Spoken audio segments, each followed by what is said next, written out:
be carrying fuel that has fallen short of the standard and specification of Nigeria.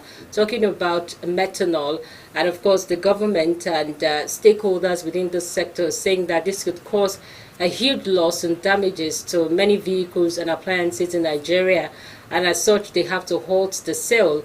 And now that's why we had a ripple effect on the society where there are long queues. Even as at now, some filling stations in Oyo State, in Ibadan, the state capital, are still under lock and key, and some are offering what appears to be skeletal services, and it's not like you're going to drive in and leave almost immediately. But interestingly, it appears that the DPR2 has been going round. But how sincere do we have all of this in order to have more fuel, especially distributed, and commuters and consumers could easily afford and of course get it as easy as possible? Now joining us this evening to look at this very topical issue is Mr. Sumbo Barijoko. He is a public affairs analyst. It's great to have you back, sir.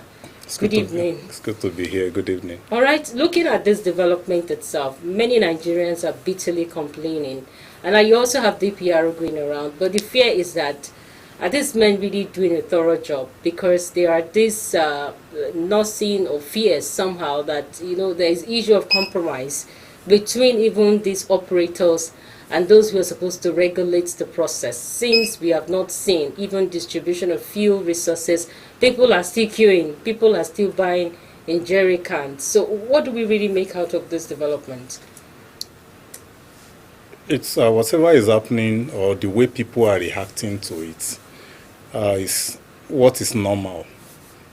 The whole thing is coming at a time when the fear of subsidy removal is still out there, and it gives some set of people. Initially, when I had the development, I was like, "Is this a kind of conspiracy or what? How come the labor movement are threatening to go on a nationwide strike on the removal of subsidy? Governments all of a sudden said, okay, we are shifting it by 18 months. And before we could sit down to relax, this issue of adulterated PMS now came up. And of course, why we couldn't doubt that is because of the testimonies that are out there. Some people have actually bought these adulterated fuels, and they've gotten their vehicles damaged. And that's why we could really confirm that, yes, the government is not lying here. And the NNPC should be made to really sort out the situation. And of course, 2 days ago that the GMD or CEO that is now called came out to name 4 companies to have been responsible. Well, Nigerians wouldn't want a situation where you just name them and that is the end of the whole thing. There must be sanctions. There has to be sanctions.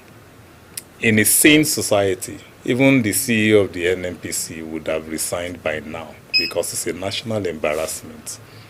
Especially, and I don't expect even this administration to take it lightly, because this is the first time we'll be having queues at the filling station since this administration came up. And it's an area that they've been, doing well, that at least they've removed the queue from the road, unlike we used to have in the past. But this coming to the tail end of the administration, I don't expect them to take it lightly with the NNPC or whoever is responsible. But Nigerian governments or the Nigerian government, and of course corporations like the NNPC, would always want to come up with excuses. But for the NNPC, can they really manage these resources adequately well, in terms of even those that have been given shares, investment, who also operate under the NNPC name? Can they actually monitor all of this process? Well, they can, because though the issue of shares has not really been fully operational, it's still something that is ongoing. We still have the NNPC as it is, though they have a board now and the name seems to have changed, but the PIA is not in full operation yet. So it is when that comes up that we can begin to talk So every NNPC station now is still being owned by NNPC itself? It's still being owned by NNPC itself. But operated by individuals? Most of them are officials of the NNPC, though there are some outlets that are registered with the NNPC but are privately owned, like a merchandise arrangement. But we still have the mega stations being controlled by the NNPC. But that notwithstanding, the issue of importation of fuel, what the NNPC had told us earlier is that they are the sole importer of the product, and therefore they are not paying subsidy to anybody. But they're coming out now to say some companies are responsible for bringing those products into the country. It's like there's a conflict there. There's confusion. We don't really know. That means the whole idea of NNPC being the sole importer all along is either has been false. It means that some people had also been collecting subsidies secretly. Doesn't it mean that they don't just want to take responsibility? Now, it appears that buck passing is what we've been experiencing. We have Buhari coming out clearly to say that the consumers, those who are providing all of these facilities for the consumers, need to be held by the jogger. And you also have even oil marketers, that they should be questioned. Now, people are also looking towards the federal government. Why would you sleep and let this kind of thing happen? Now, it appears that it's a buck passing thing, and no one appears to be taking responsibility. At this time, what do we then do? Well, we hold the governments accountable. The president himself is still the petroleum minister, the substantive one. To be precise, is just the minister of state. And you and I both know that minister of state do not have the kind of powers that the substantive ministers do have. So the president coming to say that is just making us to feel more furious. He should just own up to his responsibility. I expect an apology to the nation to be coming from him. And we should be talking about how compensation will be made to those who have suffered losses, even the marketers themselves, because a good number of them will have these products confiscated and they have spent money in getting them to their respective filling stations. So nobody is talking about all of that. And we are hearing that the people responsible are afraid of litigation. Even those who have the consumers, the commuters that have bought the fuel, can sue the filling stations. If the filling station are like, they can decide to sue NNPC or whoever is responsible. That is their own problem. But nobody is talking about how to come about with compensation. And even if they are talking about compensation, how do you know who to compensate? Because when the issue of compensation will arise, there must be evidence that you actually bought fuel at a particular place at a point in time with evidence. Receipts. So how many filling stations do issue receipts when you buy fuel? So these are issues that would come up. But the peculiarities of the problems now, shouldn't that be a queue? Enough queue for anyone who wants to compensate them? There must be a mechanical error that affects some of these vehicles and appliances. Even when you say there is going to be mechanical errors, that's mechanical. That will be similar and peculiar. There could be other similar errors or similar faults that may not be related to the adulterated fuel. That means as many people who have similar faults can always come forward to make a claim, which is not feasible here. But the thing is, the government should have apologized rather than trying to pass the buck or giving fake assurance that we know nobody will be brought to book at the end of the day. This is Nigeria. We are waiting for them to disappoint us by ensuring that some people are sanctioned, some people lose their jobs, and some people are sent to prison for the national embarrassment. But really, if you see the way we've been running helter-skelter because of petroleum products in Nigeria, what does it tell us? It means that we don't even have any alternative as it is as a country. Now that it appears that fuel is a little bit scarce because of what we are having, toxic fuel and of course dirty fuel. In some parlance, that's the way they put it. Now, you see how much more Nigerians are running from pillar to post as a result of this development, showing clearly we do not have any alternative to fuel. Now, how do we address this issue? Meaning that our economy is one way. There are no two ways to it. And it means that if that one way breaks down, we are in a fix. How do we address that? It's not something that can happen instantly. But we are not supposed to be here if governments over the years have been doing the right thing. What do I mean? Look at power, for instance. If power had been stable, those group of people that run after petrol to power their generators will not be doing any form of panic buying, because there are so many businesses, SMEs, attached to the petrol in that respect. Look at transportation, for instance. We do not have in any place in Nigeria effective public transportation. What we have is the sector being controlled majorly by the private individuals, using medium and small vehicles to convey even in people. Lagos State, for Vehicles that make use of petrol. And of course, people would have to commute one way or the other, and the only available means is what they will make use of. And because the government vehicle is not really there, we don't have a metro line. Lagos is just trying to put one hub. But aside Lagos, there's no other state in the federation, including the FCT, where such is ongoing in terms of having a metro line.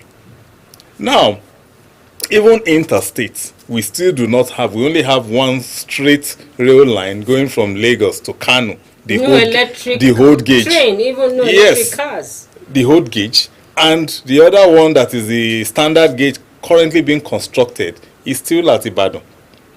And the one from Abuja to Kaduna. So these are the only few alternatives. Well, Lagos is doing well in terms of having waterways, trying to ensure that there are ferries in the riverine areas of the Niger Delta to also make use of ferries. But these are also vehicles that use this substance that we talk about.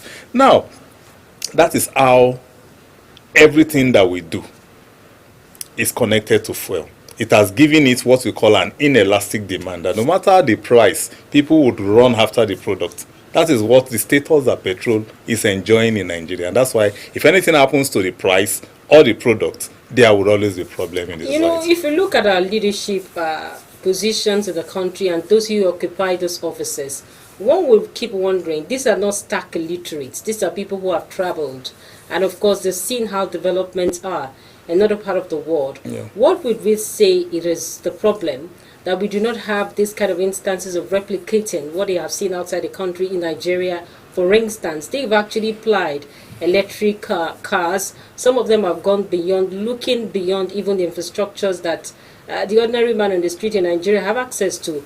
And still they come back to the country and tell us things that have been there for a very long time. Railway line that has been created by the imperialists for so long has still been worked on. So what exactly is our problem in the country? We do not have sincere leaders. What we have are wicked set of people occupying public offices. They see these things quite all right. They could have been lying to us if we do not have other Nigerians that are out there who are close to us, who exposes all these things. Those of us who have never been there would have believed whatever lies they tell us. But because we have people who have been there, who counter whatever they say, who express their disappointment, that these people see these things, and is it rocket science to put them in place? It's just because we do not have sincere set of people that they would always vote money for this thing. And that's one area that I will credit this administration for putting that dual carriage standard gauge in place within 3 years. It was taking forever for the previous administration to do. But even at that, that's practically the only thing that we could say they have been able to achieve in terms of solid infrastructure. But now, the other sectors that would make that thing work well is still being worked on. Now they have shortage of funds, as they will claim, because over the years we've not diversified the economy. We still rely on whatever we are able to get from the sale of crude oil. The other alternative to fund generation that they are exploring is turning to hardship on the people. Talk of custom charges, talk of FIRS, remitters, talk of which other agencies that really collect money from consistent, serious efforts being put into this the issue of infrastructure by the government. We are not supposed to be where we are now. Let's quickly look at the TSA. You know, has it really helped or salvaged any problem here? The fact that we're saying that we're generating revenue coming from the oil industry itself, oil and gas, and now you also look at mineral resources across the country, you look at some other taxes, and now it's expected to go into the single treasury account. Now, is that not a scam? Given the fact that you can't really tell to say within certain years, in spite of the fact that we have the NNPC coming out to tell us that this is what they have made in the last 8 years, in the last 2 years, in the last 3 years. But really, can we really say as a country we have different accounts to say this is what the NNPC has made in a space of 6 months? Now we look at a single treasury account where even at the end of the day you find FAC allocations going to the states. We can't really account for how much goes into that particular single treasury account, looking at industries. Now, is that a way to salvage the situation here? It could have been a way if the policy had been properly implemented and followed up. Now, the government got to the level of implementation, but it wasn't properly implemented. Now, even the level of implementation that they got to, there was no effective follow-up. Call the accountant general, the auditor general of the federation now, and ask him some questions. He will simply be blabbing, because when was the last time that he and his team had gone to audit any of the public corporations that we have, or the MDAs? What we hear is fire incidents. Yes, we still have instances where they are supposed to be operating a single account, which is the TSA, but that has not been the case. And that's why the Ministry of Finance cannot categorically tell you what the country is making per time at any given time, because there is always conflicting figures. There is no synergy at that level. Is it intentional? It is intentional because you have corrupt people at the hands of affair. So they would not want that to work. The issue of TSA would deny some people the privileges that they've been enjoying in the offices they are holding, and they do not want to lose those privileges. So they would rather do everything they can to sabotage the policy. And because we have a government that will just put a policy in place and not follow it up, of course they will go away with their sabotage. So what is the essence of saying that you're having the 13% derivatives? Now, where is that supposed to be a gauge? Where do they gauge that? Since we can account for what industry makes transparently, then in what gauge and in what manner can the government determine that this is what should go to certain region that is productive in terms of certain minerals itself? Then how do we do that gauge itself? Well, for the 13% derivative, it's only applicable to the oil. And that is being determined by whatever NNPC declares at the end of the day.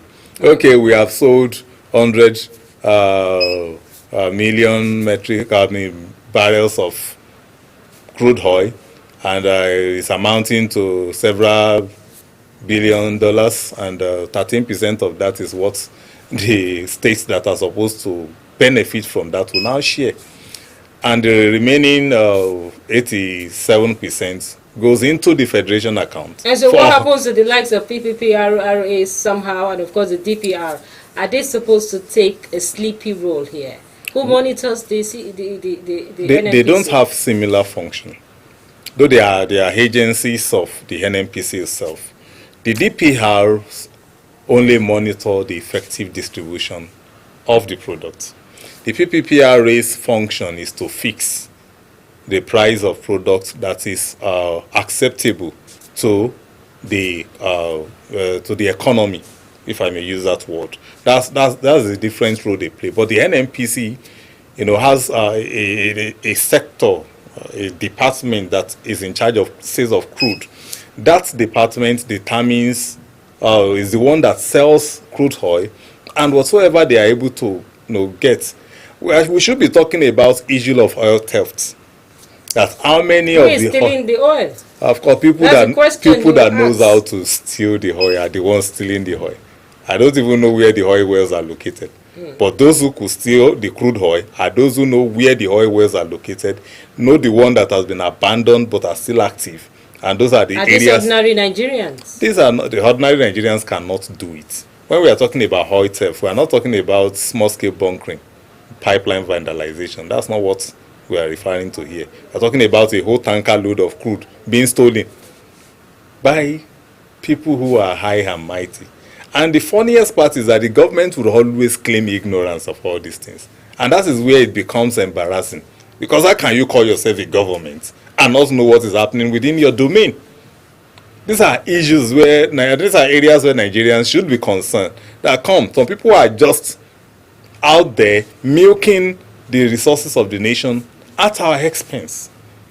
And the most annoying part is that they will now get this money rather than invest them to add to the economy, create a kind of employment in their respective domain or in whichever area of the country that they choose to.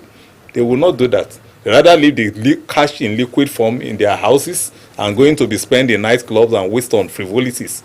Or you take them abroad to invest in foreign countries or launder them into foreign land.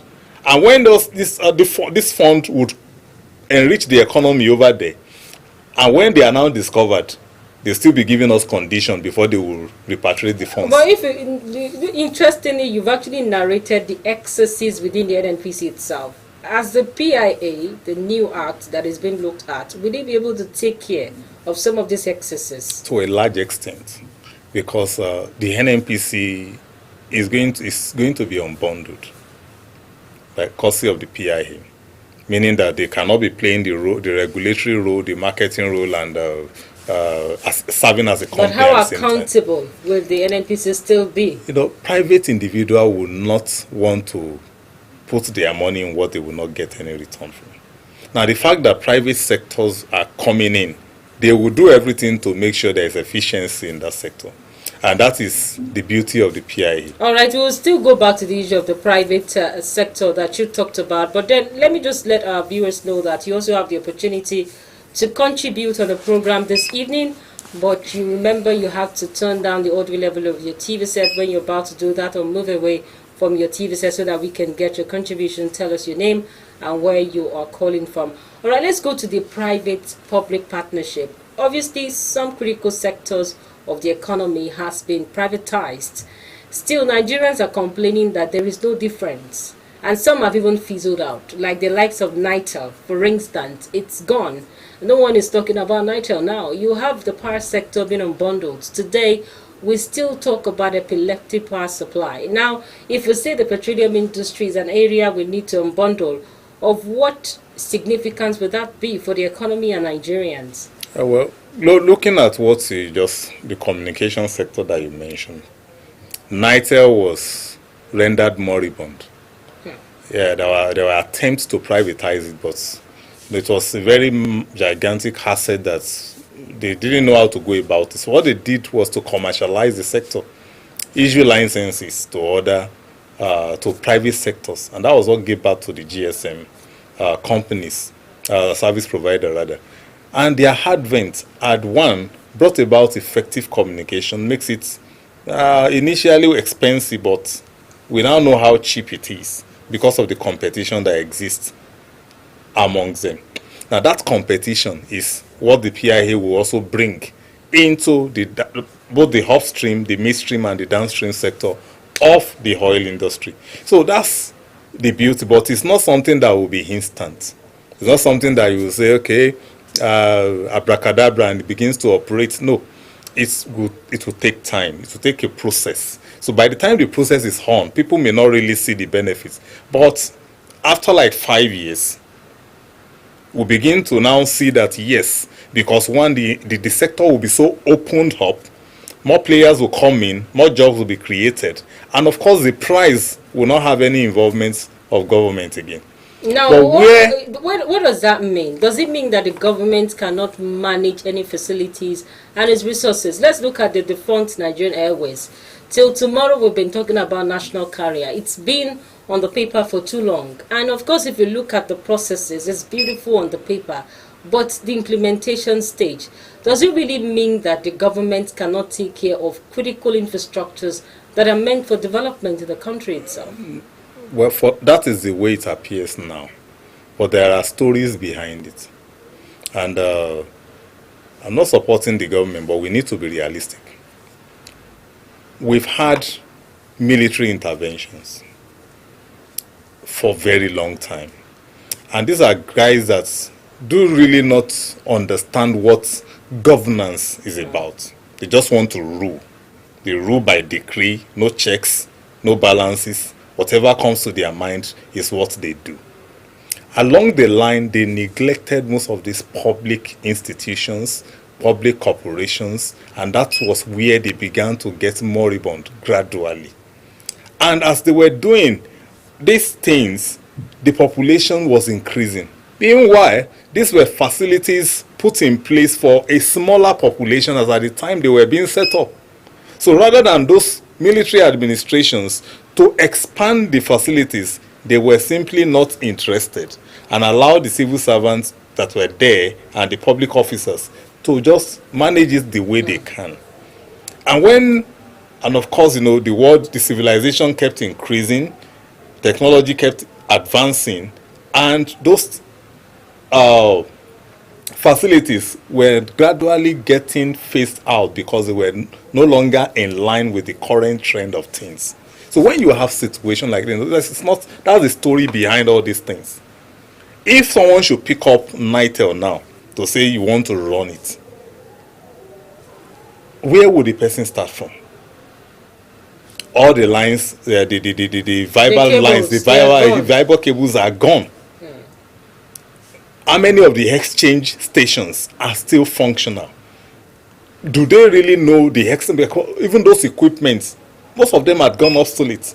So that's why they are just there. The only thing that they could salvage could be the building and probably the furnitures.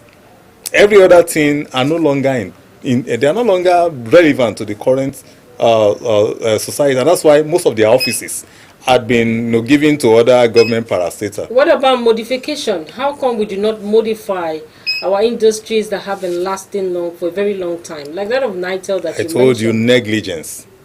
The modification is not something that you do instant. You do it gradually as things changes globally. But when you skip a stage or you just remain stagnant, and others, the global community has advanced, they have left you behind. You cannot be using the technology of 1980 in 2022. That is what we are talking about. Let's pick this call. Hello, good evening.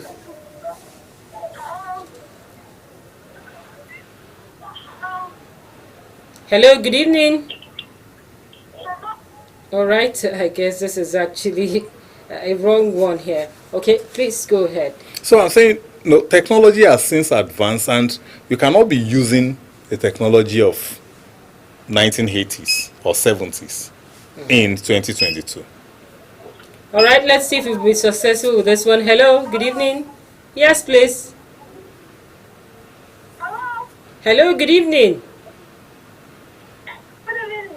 Yes, please. What's your name and where are you calling us from? Hello? I guess there's somebody trying to play with mommy and daddy's phone. Okay, let's go ahead. So that has been the case, and that's where the government too get confused. So the best they could do is to kind of liquidate those facilities, and of course, some of them are being sold as cheaper. Some did not even get any buy. Hello, good evening. We are great, sir. Good evening. What's the name and where are you calling from?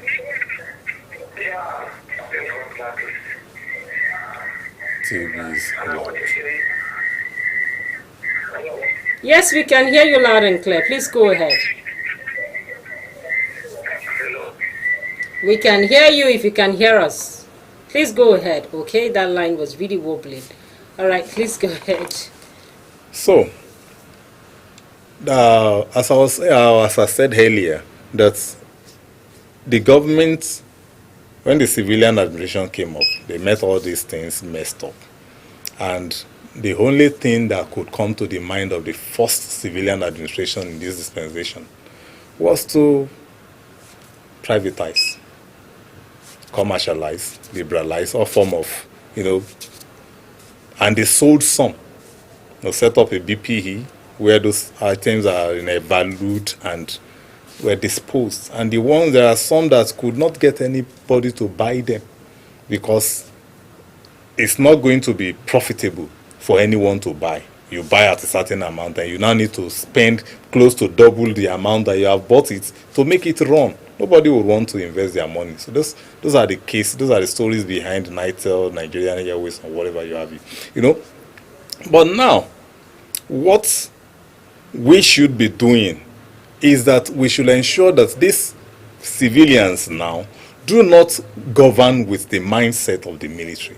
Incidentally, that has been happening. Okay, let's come back to the topic of the day. Now, total deregulation of the downstream sector. Should it be one thing that the government should do? As a matter of fact, because if you look at the price of PMS today, it's different from what this government, for example, met it. It was like 65 naira per litre thereabout. But now what we have, we can't even tell how much more the increase has been like 100% increase. Because we allowed the foreign market price to determine the local price of the product. They went ahead to deregulate when we do not have functional refineries and threw us into a situation where we will be selling crude oil to whoever can buy and now be importing refined products. And in the process of importation of the product, we will only import each of the products separately. Because out of the crude, there are so many other byproducts within the value chain. And we now import them separately. Petrol, diesel, aviation oil, DPK, that's the kerosene. You go to the polypropylene, used for plastic products, polyethylene, used for the nylon sachet, even up to fertilizer. So all these things we import separately from the same crude that we have sold out. That will not give us a favorable balance of trade. And that is why our currency has been so devalued. And we are now going to import in foreign currency to sell at the devalued so we are not naira. versatile when it comes to our natural resources. We just use it in one way, like a mono way, and of course nothing has been done to recreate it. It's because the government did not really, they were too hasty in taking that decision. And what they had in mind was just to okay, we have revenue shortage. Don't forget, democracy is expensive. Government, the number of people involved in government under a civilian administration is like times 20 of those that were there under a military administration. I'll give you an example. Under a military, the ruling council plays a dual role. They play the legislative role and the executive role. And the last one, they were just 17 in number, members of the provisional ruling council. Now, the work of that 17 people, the legislative role that they play alone, will be done under this civilian administration by 469 people. Now, add the executive role to it. We know the number of ministries that we have. We know the number of the executive officers, the president, the vice, the secretary to the government, and all of them added to make decisions for government. And all of them will be on salary. The cost of governance had increased. Now that's okay, let's see if you can pick this one. Hello, good evening.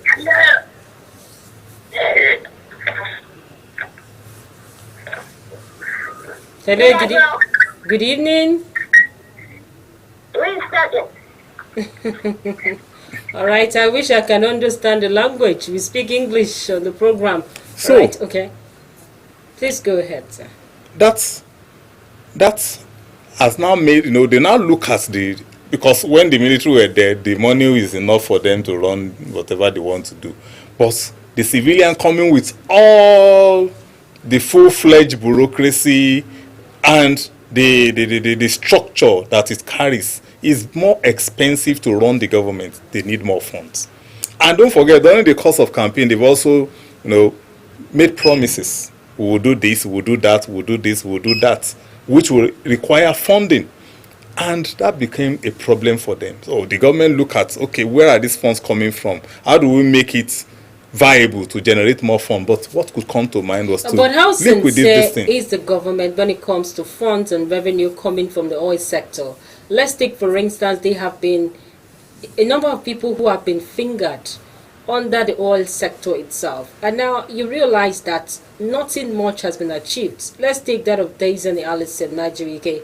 She's been accused of laundering and, of course, corrupt practices while she was there as Minister of State for Petroleum. And it appears that her case has been lingering for a very long time. The government has not critically said, this is how much we've been able to take from her, although they've been saying they forfeited some assets, and of course they have made some sales, and some at the time it looked more or less like we have grabbed some materials from her, and of course we've sold it. Now, in terms of deterrent, if at all she has been found guilty, has not been there. And of course, her case appears to be one out of several other corruption allegations that have been raised in this industry. What does that tell us about the sincerity of the government towards reading this particular sector of all crimes and corruption? And when we say corruption, it's not peculiar to the petroleum sector. But we are talking about the petroleum sector. It's not, because when you look at that, you would have to fight corruption in a holistic way. And the petroleum sector will also benefit from the holistic fight on corruption. And we've always said this, even in one of the programs on this platform that's come. For us to fight the corruption effectively, one, we need sincere leaders with the right political will. We need strong laws. Strong laws will give us a strong institution that would do the right thing as regards fight against corruption.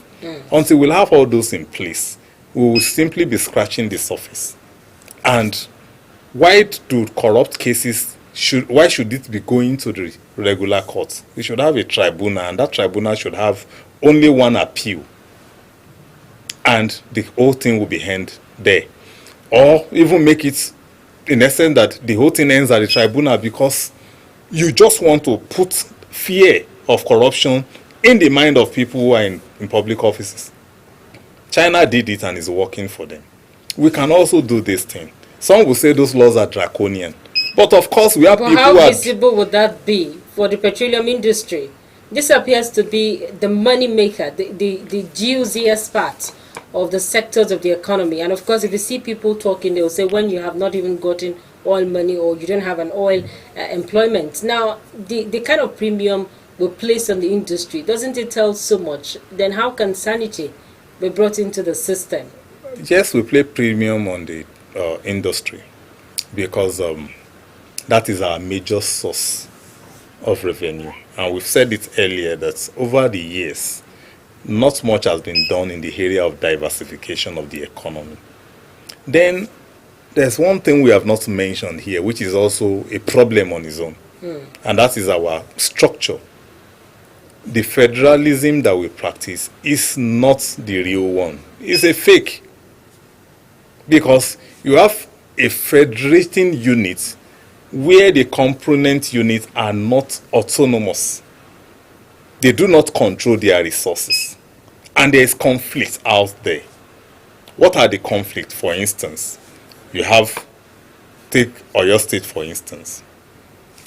The law, the Land Use Act says the governor of Oyo State is in charge of the land. But the same law puts the resources of the land in the hand of the federal government. Is that not a confliction? He has the land. You call him the landlord. But he cannot take any resources he finds in the land by himself without any approval from the federal government. Do you understand what I'm saying here?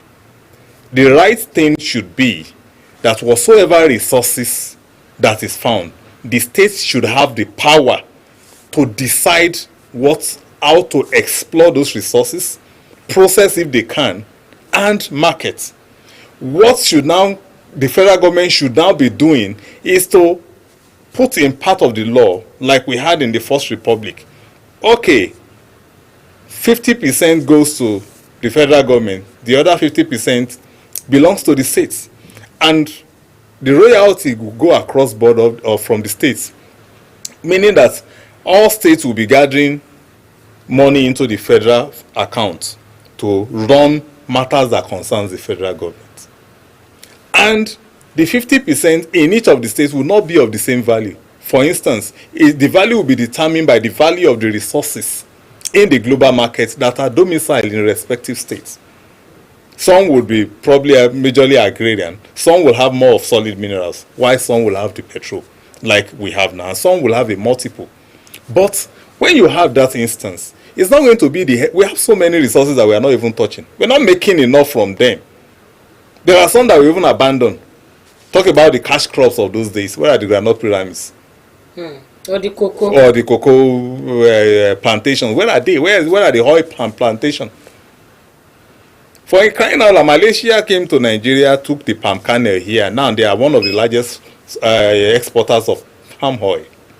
What they took from us, they've even overtaken us in the process. We have abandoned oil plantation, palm oil, palm plantation all over the country. So these are things that the federal government they are not looking. We need to restructure the system. When you have that in place, you would, for instance, road construction. They will tell you we have over 250,000 road network, and just 37,000 of those roads belongs to federal government. Why don't you allow states to be in charge of all the roads and allow them control their resources and give you just royalty? Which government is ready to start the negotiation along that line? We've been hearing restructuring, but politicians will come and campaign with it. By the time they get to office, they will pretend as if they have not said anything about it. No, I'm not going to be the one. Others have benefited from the status quo. Let me also benefit. That's what comes to their mind. And they will not think about the future of the country. So let's go down back to the issue of the refineries now. And very recently in Rivers State, it was discovered that there were a number of modular refineries that were actually seen, and of course intercepted. Individuals who are operating them were intercepted. And you also have in Abia State something close to that. Now we also have our refineries, the official ones, that has not been working, and now we have to go out there to refine this petroleum products and bring it back into Nigeria. And of course this gave room for the hydrotreated fuel that we have today. Now our refineries, shouldn't it be a major heartache for the government in terms of fixing it? We've had a number of monies being voted in that particular area, but nothing is working. You know, initially they tried to fix it. They discovered that, one, a good number of the facilities there are obsolete and they could not fix. Two, they discovered that even if they fix, it will only cater for 40% of our daily consumption. That's the refining capacity. But Obasanjo just said a time ago he actually privatized it, and of course the likes of Dangote and the rest got a bid, and they want the bid to actually have those refineries functionary. But somehow, when late Umar Musa Yar'Adua came into power, of course, he did not allow the privatization process to go on because Nigerians were crying foul to say, why do we have to privatize the refineries? No. The government should manage it. And now Obasanjo has come out to say very recently that if that was done, if that was allowed, our refineries may have been working now. Yes, but he did not do it the right way. That was why the problem with that policy was political. It has nothing to do with economy, even though the policy would have been a very good, be of good economic advantage. But it somehow, I wouldn't want to use some vile language, because when I hear leaders who have occupied offices before, who had chances, opportunity to do the right thing, and they refuse because of whatever they have thinking then, now come and be saying the current government should have done this that you did not do well or didn't bother about. It makes me furious. Now, you were going to sell Port Harcourt refinery and you sold it to Dangote in an area that is volatile. Now those ones now say, so we no get boy people wey fit get money to buy this refinery. Now Hausa man you can't go sell am for. Make you can't see how you go operate am now. That was what the situation that Yaradua met on ground, because the people were like, they felt insulted. Are you saying that we do not have Niger Delta industrialists? So is it better now? Is it better to leave it that way? That is not the way Nigerians think. When it comes to politics, a political decision, you must make a correct one. Otherwise, it's going to backfire. You put the people, government over the years take decision in the oil industry without putting the local population. For instance, the federal government collects the royalties for gas flaring in Bayelsa. But the effect of the gas flaring is being felt by the people on ground in Bayelsa State, and nothing comes to them. Do you understand what I'm saying here? Now, if you now want to now say, okay, you want to sell the oil well, and there are people within... Are we not Nigerians? We are Nigerians. That is why I'm saying that the structure, giving the resource control to federal, is nonsense. Because that is what it will always lead to, agitation. And that's why you have that, because somehow, whether the political leadership has been able to sell the idea that the federal government is their problem to them. And there was a time, around 1998, that people from there were gathered to Abuja to march in support of the then head of state. They saw how beautiful the place was, and they saw how deteriorated their own community is, or was then. And they were able to convince them that, come, the money they are getting from here, the money where they get for here now, the place where they spend the money with that too. So, if you know fight make you control your resources, now so you go to suffer. That is how they were able to convince them, and that's why they got militant. And that's why when the civilian administration came up and they were trying to persuade them, they were not ready to listen to anybody. But under the amnesty program, has there been any reformation? Amnesty program will be coming 8 years NDC? into the civilian administration, 9 or 10 years into the civilian administration. It didn't come instantly. It started with Yaradua. Yaradua started that because when he discovered that Dangote could not run the refinery, they had to set up a committee headed by the vice president himself. That was the former president, Goodluck Jonathan, to go look, find out and see. These were their grievances. Okay. It was in an attempt to address those grievances that the refineries, the licenses given to them were withdrawn. And the government took over the ownership back, and the amnesty program was instituted, coupled with the setting up of the Ministry of Niger Delta and the rest of them.